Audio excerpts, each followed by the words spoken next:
दिनांक 25 जून 2024 को पश्चिमी चंपारण के बेतिया में मल्टीपल एक्शन रिसर्च ग्रुप मार्ग संस्था नई दिल्ली द्वारा पश्चिमी चंपारण बेतिया में सरकारी हितधारकों के साथ नेटवर्किंग और लिंकेज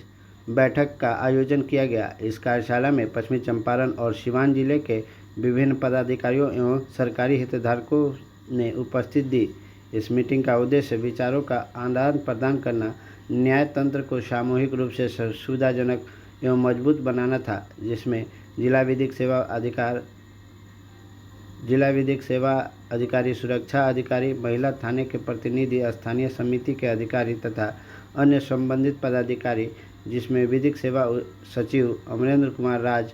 आगेंद्र कुमार मिश्रा अध्यक्ष बिहार बार काउंसिल, वेद प्रकाश द्विवेदी विशेष अधिवक्ता पॉक्सो, अतुल कुमार परिवीक्षा पदाधिकारी, अखिलेश पासवान SC ST थाना प्रभारी सिवान, भारती कुमारी महिला थाना के प्रतिनिधि प्रभारी सिवान, महिला थाना से सुधा कुमारी, जिला विधिक सेवा प्राधिकार पश्चिमी चंपारण से राकेश डिक्रूज सम्मिलित थे। यह बैठक DLSA के परिसर में आयोजित की गई थी। जी, आज का ये जो कार्यक्रम है मार्ग संस्था जो कि दिल्ली से है, ये संस्था आपकी महिलाओं के एम्पावरमेंट के लिए, बच्चों के लिए और जो भी हमारे समाज के पिछड़े वर्ग हैं या जो मार्जिनलाइज्ड कम्युनिटीज़ हैं उनके उत्थान के लिए, उनके एम्पावरमेंट सशक्तिकरण के लिए ये हमारी संस्था काम करती है। तो आज ये बेतिया वेस्ट चंपारण में इस मीटिंग को करने का उद्देश्य ये है, मीटिंग का ही नाम है networking linkages with stakeholders, यानी कि जितने भी हमारे स्टेक होल्डर्स हैं जैसे पुलिस है, प्रशासन है और अधिवक्ता लोग हैं और जो समाज से जुड़े लोग हैं, कम्युनिटी मेंबर्स हैं और वन स्टॉप सेंटर, जितने भी हमारे स्टेक होल्डर्स हैं उनको एक मंच पे लाना, एक प्लेटफॉर्म पे लाना और फिर उनसे अपनी जो समस्याएं एज अ मार्ग, एज अ संस्था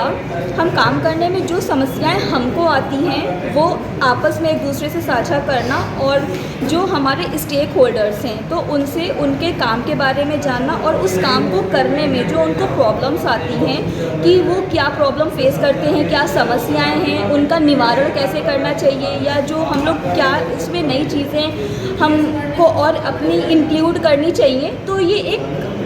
उसके लिए मीटिंग थी कि हम जो प्रॉब्लम्स फेस कर रहे हैं उसको हम साझा करें या जो वो प्रॉब्लम्स फेस कर रहे हैं काम करने में या जो वो प्रॉब्लम से डील करते हैं उसको हम लोग समझें। क्योंकि हम इस मीटिंग का दूसरा उद्देश्य ये है कि हम उन जो स्टेक होल्डर्स हैं यानी कि मार्ग संस्था जो अपना काम कर रही है बच्चों, महिलाओं और पिछड़े वर्ग जो भी मार्जिनलाइज्ड कम्युनिटी है उनके एम्पावरमेंट, उनके सशक्तिकरण के लिए, तो वो जो स्टेक होल्डर्स हैं हम दोनों मिल करके एक प्लेटफॉर्म पे आ करके काम करें। तो ये चीज़ का ये उद्देश्य था हमारा इस मीटिंग का और इसी के लिए ही ये मीटिंग हमारी आज के लिए रखी गई थी।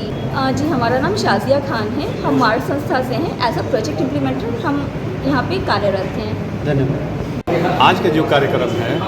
हम अपने समुदाय में महिलाओं के बीच, अति पिछड़ों के बीच, अनुसूचित जनजाति के बीच जाते हैं और उनके जो अधिकार मिले हैं हमारे संविधान में, मौलिक अधिकार, उनको जो पर्सनल अधिकार मिला है, वो सब चीज़ उनको हम बताते हैं, समझाते हैं। और ये प्रोग्राम करने का उद्देश्य ये है कि वो जो सब अधिकार है उनको लेने के लिए वो किन किन विभागों में जाते हैं। जैसे कि कोई अनुसूचित जनजाति का व्यक्ति है, उसको अगर किसी के द्वारा सताया जा रहा है तो वो कहाँ जाएगा, इन सारे लोगों को वहाँ तक हम पहुँचाने के लिए प्रयास कर रहे हैं। और हम जो काम कर रहे हैं इन विभागों को भी पता होनी चाहिए कि हमारे क्षेत्र में कोई मार्ग संस्था है और जो ये इस मुद्दे पर काम करती है। तो हमारा ये मीटिंग करने का उद्देश्य है कि मार्ग संस्था को यहाँ के सारे दफ्तर के लोग जो इन विभागों के लोग हैं उनको जाने और इनसे संबंधित अगर कोई भी तरह का प्रॉब्लम आता है तो उनको मदद करें।